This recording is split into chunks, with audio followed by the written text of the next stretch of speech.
Pronto se le acabaron los escasos ahorros que había logrado reunir gracias a lo que le dieran su madre y hermana y también su amigo Sige.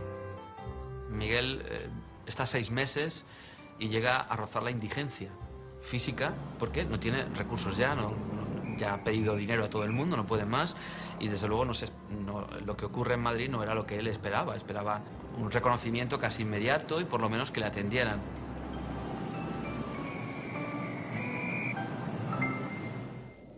Se incorpora en una fecha como 1932, estamos ya por lo tanto con una república recién estrenada, donde se ha producido el cambio de las primeras vanguardias, la de los años 20 a los años 30, en que ha habido una especie de toma del poder cultural por parte de lo que luego se llamará Generación del 27. Es un grupo de poetas muy bien situados, gente cuyo hábitat normal ha sido ya el mundo de los libros y el de la cultura, y abrirse paso en una constelación semejante para cualquier recién llegado era tremendamente difícil. ¿Qué podía decir Miguel cuando se viste con traje, con corbata? Está 6 meses sobreviviendo en Madrid con muy pocas apoyaturas, cuando alguien como Ernesto Jiménez Caballero lo entrevista en el órgano, el gran órgano de la vanguardia, la Gaceta Literaria, que en ese momento ya tenía una deriva hacia las posiciones fascistas de Ernesto Jiménez Caballero. Es un auténtico pastor. Sabe a la hora que cantan los pájaros y duermen las ovejas, y suspiran las pastoras, y salen los luceros y reluce la escarcha. Pero hombre, le increpo, ¿qué hace usted en Madrid vestido de gabán tan señorito? Ya ve, quiero trabajar, colocarme en algo, sea como sea. Me vine con mis ahorrillos. Aquello es muy estrecho. La Oleza de Miró. ¿Qué podía hacer en Estampa, que era una revista súper popular?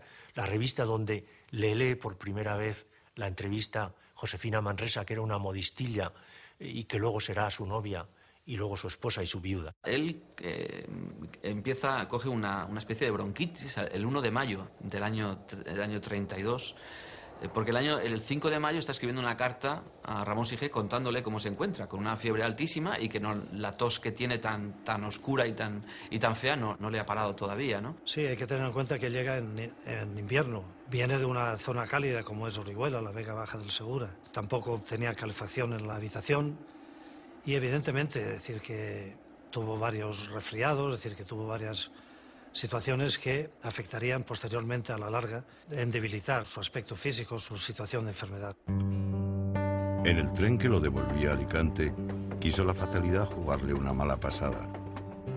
Una fatalidad que siempre rondaría su vida. Cuando el revisor comprobó que la cédula de identidad no era suya, pues un amigo se la había cedido para que pudiera viajar con billete de calidad, le hizo apearse de madrugada en Alcázar de San Juan, donde pasó más de 12 horas en la cárcel hasta que le llegó el dinero que había enviado Ramón Sige para que pudiera continuar viaje.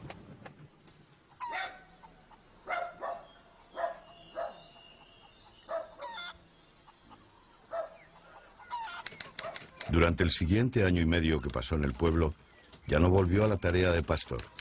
Comenzó a malganarse la vida como pasante en una notaría y se concentró en la escritura. Cuando llega a Madrid, está 6 meses aquí, se da cuenta del tipo de poesía que se hace, entiende de inmediato que él está haciendo algo totalmente de cara al pasado. Y ese enorme trabajo de actualización es lo que da como resultado su primer libro, que es Perito en Lunas. Y eso es lo que escribe, lo que se pone a escribir durante todo el verano de 1932, cuando vuelve a Orihuela. Ese libro lo publica en 1933 y para mí sería el acta de nacimiento de Miguel Hernández como poeta. La editorial Sudeste publicó con una tirada de 300 ejemplares su primer libro, Perito en Lunas. Constaba de 40 poemas en octavas reales con fuerte acento gongorino que mostraba la pericia del poeta. Su protector, el canónigo Luis Almarcha, costeó la edición con 425 pesetas, no sin advertirle antes que sus gustos literarios no iban por ahí, a lo cual el poeta contestó: No le pido consejo, sino apoyo. Y no le faltaba razón al eclesiástico, pues tras el virtuosismo barroco de las octavas reales se escondían acertijos que no hubieran sido de su agrado de haberlos desentrañado como este, dedicado a la masturbación. A un tic-tac, si bien sordo, recupero la perpendicular morena de antes, bisectora de 0 sobre 0, equivalentes ya y equidistantes. Clama en imperativo por su fuero con más cifras y pocas por instantes. Pero su situación, extrema en suma, sin vértice de amor, volando espuma. Y es que Miguel Hernández no puede escribir sobre nada que sea ajeno a su propia experiencia. Y tiene una experiencia capital para un poeta, la experiencia erótica. Miguel Hernández, como toda la mayoría de españoles en esta época y sobre todo en Orihuela, en el lado erótico no se ha comido una rosca. La única experiencia que tiene de la dimensión erótica, digamos que es la dimensión manual, y no puede evitar transcribirla en su poesía.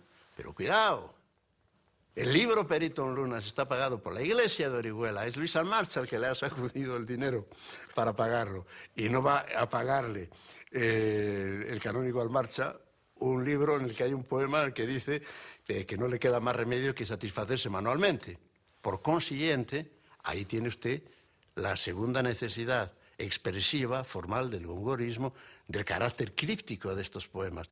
Es gongorismo, pero es un gongorismo mucho más contemporáneo, su original sistema metafórico, su mundo lunado, su mundo donde las formas lunares aparecen por todas partes. Perito en Lunas, las lunas son muchas cosas, son todos los objetos redondos, el pecho de la mujer, todo esto aparece descrito en metáforas difíciles, herméticas, pero al mismo tiempo creando un producto profundamente original en el 1933 del gongorismo que había iniciado la recuperación el 27.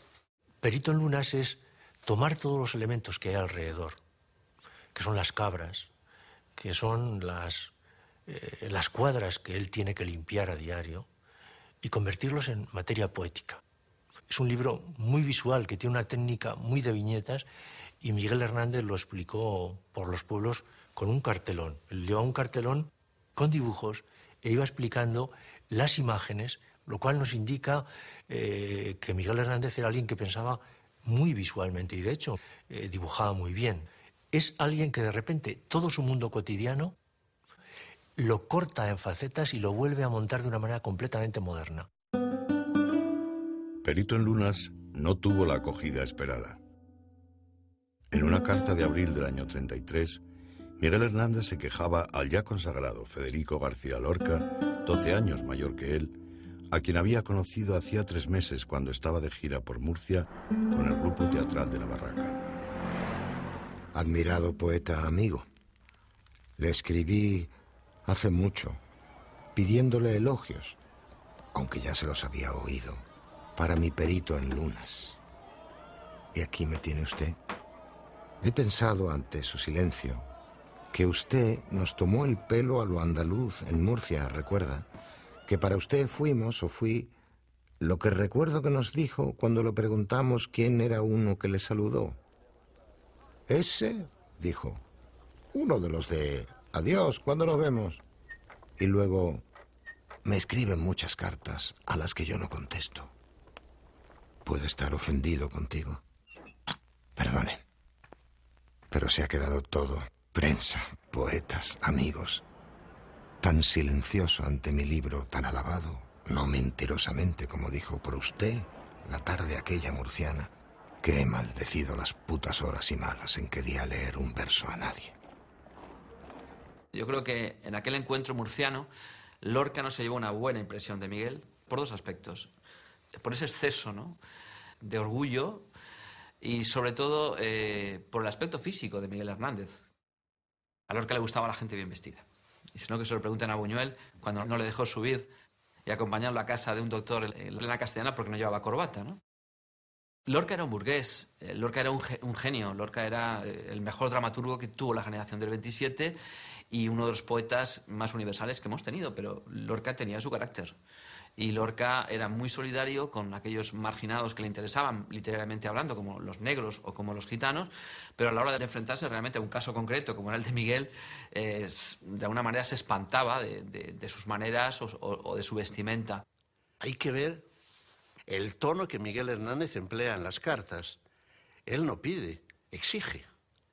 Hay una carta, la primera a Lorca, en la que se queja de que Lorca no haya hecho nada de publicidad para su primer libro, Perito en Lunas. Usted me dijo que me iba a ayudar, etcétera. Recuerda, y escribe recuerda con 4 o 5 A's, que es una manera de transcribir el grito, ¿no? Recuerda. Lorca reacciona con paciencia, escribiéndole una carta, tienes que tener paciencia, los primeros libros funcionan mal, etcétera, etcétera. Insiste Miguel Hernández y ya hay una carta en la que ya supone la ruptura absoluta. El éxito monstruoso del Romancero Gitano, que se agota en un mes, la primera edición de Lorca, a Lorca le trajo un inconveniente, y es que le trataban de gitano. Y Lorca se ponía frito porque le reventaba que le consideraran pues un poeta, digamos, de intuiciones, pero no un poeta culto. Y este pobre Miguel Hernández, que es la antítesis de la diplomacia, escribe una carta en la que le trata de calorré de nacimiento. Calorré es un gitanismo, y no contento con llamarle gitano, le trata de calorré. Imagínese la reacción de Lorca.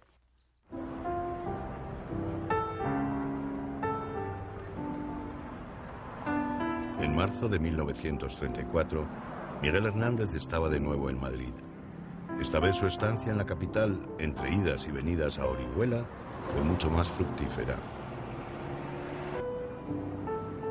Había escrito un auto sacramental inspirado por Ramón Sige, que a la manera calderoniana era una hábil dramatización de la doctrina católica al servicio de la contrarrevolución iniciada por el gobierno del radical Alejandro Lerroux. El auto sacramental, Quién te ha visto y quién te ve, o Sombra de lo que eras, es a fin de cuentas una recreación dramática de una conferencia que llevaba años dando Ramón Sige, que era la danzarina bíblica. Miguel Hernández estaba escribiendo el dictado de Ramón Sige, cuidado, pero con su gran talento creativo. Algo que van a detectar en muy poco tiempo los demás y que le advertirán, ¿no?, de esa relación, hasta qué punto puede ser buena. El temido y prestigioso José Bergamín, a quien Rafael Alberti había definido como un virtuoso de la puñalada trapera, acogió con los brazos abiertos al pastor poeta. No solo se comprometió a publicar el auto sacramental en su revista Cruz y Raya, sino que le adelantó 300 pesetas, mucho más de lo que hubiera podido recibir por su publicación, que vio la luz en julio de ese año. Bergamín era una persona mucho más resabiada. Es decir, es famosa la frase de él cuando se justificaba como compañero de viaje de los comunistas y decía: con los comunistas hasta la muerte, ahora bien, ni un paso más. Bergamín además es un hombre que le va a dar mucho juego, porque es un católico de izquierdas comunista. Entonces, para Miguel eso era una auténtica contradicción. Y es un católico quien le advierte precisamente de los peligros católicos de alguien como Sige. Le pone en guardia. Y sobre todo le pone en guardia cuando lee algo tan delicioso como ese auto sacramental, que tiene un trasfondo filofascista. Y Miguel todavía no está capacitado para pillar esos matices, ¿no? Él no sabe que Sige le ha volcado todo eso. Él ha escrito una obra de teatro, y ya digo casi al dictado de Sige, y no se da cuenta de esas tiras filofascistas que aparecen ahí. Pero sí que se da cuenta de que Bergamín es alguien que empieza a quererlo.